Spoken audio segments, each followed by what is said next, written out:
Kde bolo, tam bolo, žil v jednom malebnom kráľovstve pyšný kráľ Adolf Frederik II.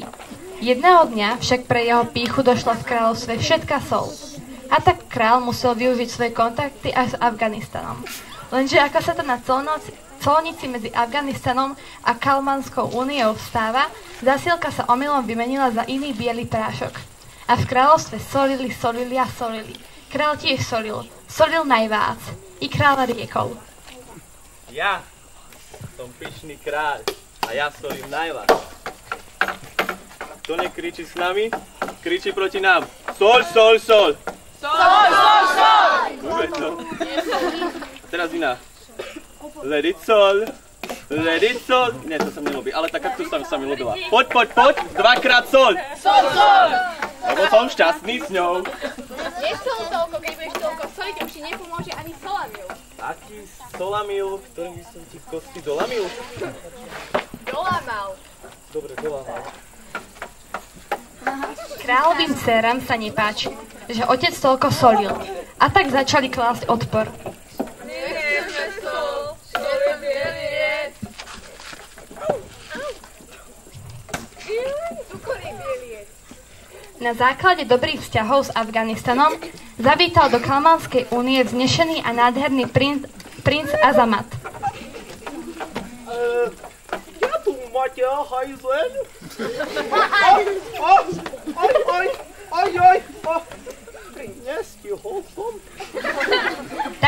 Taktiež prišiel na návštevu dánsky princ Hamlet. Oj, opäť sa stretávame. Natáša, sa vidíme prvýkrát. Azamud nahasa peti lapeti mopeti. Hamlet.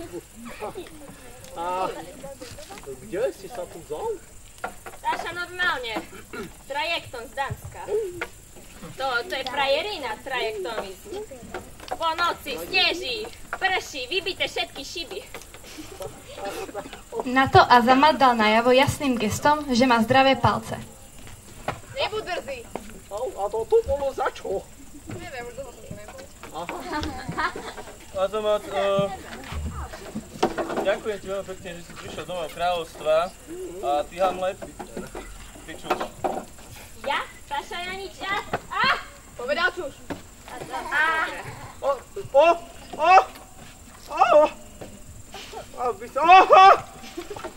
A zase som nestihol. Dobre, takže moji milí priatelia, dostal som výborný, fantastický nápad. Zavolajte moje dcery. Sestry. Ja som Mississippi. Ja som Sešošanka. A ja všetci. Tu sú moje už šlapce malé. Takže vrátime sa k tomu nápadu. Poď sem, Azamat, aj Hamlet. Mám nápad. To mi z vás dvoch doniesie nejakú inú alternatívu tej soli. Tak dostane jednu z mojich krásnych dcer. Táša, výborne. Výborne. Čo výborne?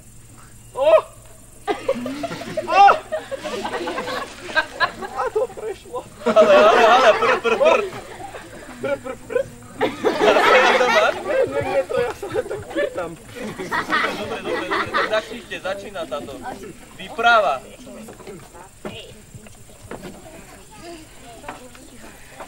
A tak sa začal urputný boj o získanie si priazne kráľa tým, že nájdu náhradné dochucovadlo. V Afganistane sú známi svojimi rôznymi typmi korenín, takže Azamat mal výhodu. Dal okoštovať syr.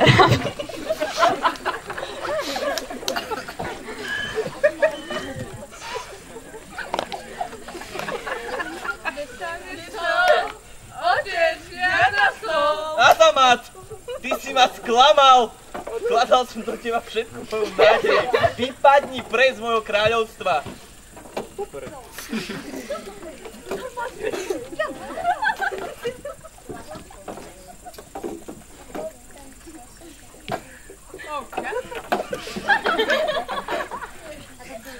Soliť či nesoliť? To je otázka. Nesoliť.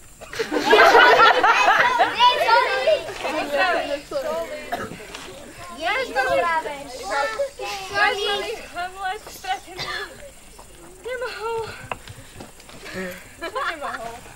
Hamlet stratený, ďalej, ako to pokračuje? Až Hamlet stratený nemohol... Prestať myslieť na ženy? Nemohol byť zdržený, nemohol svoju lavičku. A tak v jeho lavičke stvoril sa nápad maličké. Maličký. Jedna.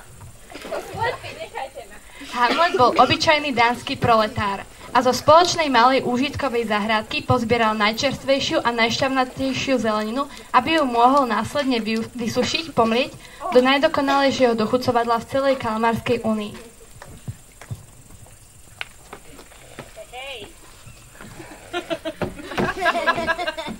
Pán král priniesol sem vám najdokonalejšie dochucovadlo v celej Kalmarskej únii.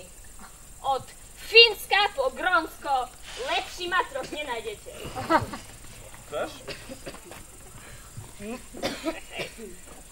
Dobre. Čo to tá skôs? To je vegan raw handmade gluten free dochucovadlo. Jeho názov sa začína na V a končí na Egeta.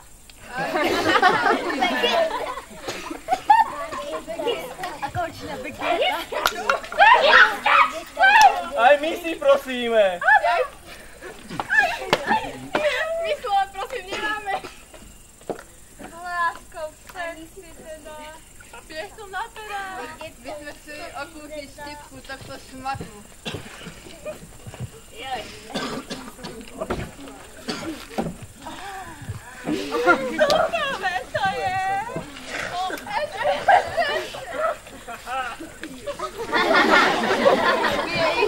Hamlet! Vyber si prosím jednu z nich. Jednu? No, taká bola dohoda. A ja neviem už. Vieš ako, na farme sa každá ruka hodí a keby som Jak si tak všetky... sa hodí? Hodí sa. A keby som si všetky 3 mohol zobrať, to by bolo jaká frajerina. Král chcel pôvodne poslať dcery do solných baní, ale Hamletov nápad sa mu zapáčil a poslal všetky dcery s Hamletom na farmu. A tam žili šťastne, až kým nepošli.